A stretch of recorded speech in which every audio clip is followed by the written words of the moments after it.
In this video, I'll share 12 watering habits that save you time and effort. Let's get started.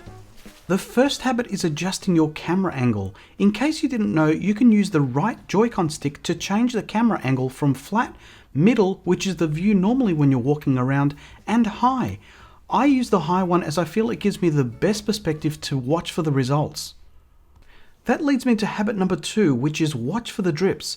This ensures you get visual evidence that the flower was watered or not.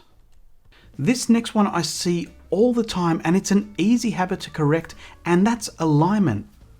Often in our rush to water, we just start pouring water on the flowers without awareness of which way we're facing. If you're not straight on, you'll get misguided water and miss certain flowers. What I like to do is overshoot the flowers and walk in a line to get myself into a good position. Often, you might see me walk back and then in again to ensure I walk in a straight line before I water. And then I get into a rhythm and just keep it going.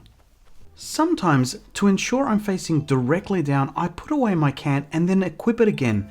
This forces my character to face forward, and it's a neat little trick to add to your arsenal. The next habit is to start your pour while standing on the flower. By doing this, you'll water the 6 flowers in the surrounding squares around you, including the flower that you're standing on. I've seen this bad habit a lot, and that's watering flowers that are trapped. Flowers need a spare spot to grow into, and if there's no space, they won't breed into what means wasted time to you.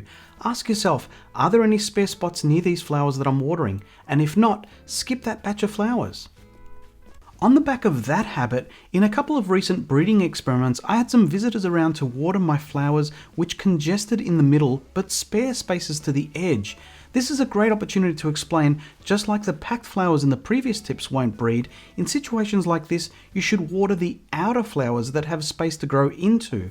So in this case, I'm watering the corners, which have green grass to host my new generation of flowers. I've seen this so many times in my hours of gameplay. Players watering flowers on the beach. Whilst flowers show drips and the sparkle, it is to no effect.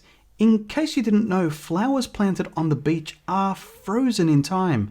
They won't grow, which also means they won't breed, so save yourself some valuable time. This habit, like all of these, I've been guilty of. That's overwatering. It only takes a single, well-directed pour to make flowers considered watered. You don't have to water it again and again. It doesn't drown the flower, but it drains your time. Whenever it's raining or snowing, this counts towards watering for the day, so you can put away your can and do something else. However, having visitors around still counts towards your flower bonus, so don't let a little bit of rain stop you from having friends around. This one is somewhat therapeutic. That's water in rows or waves. Be aware that the can that you're holding and how far it sprays.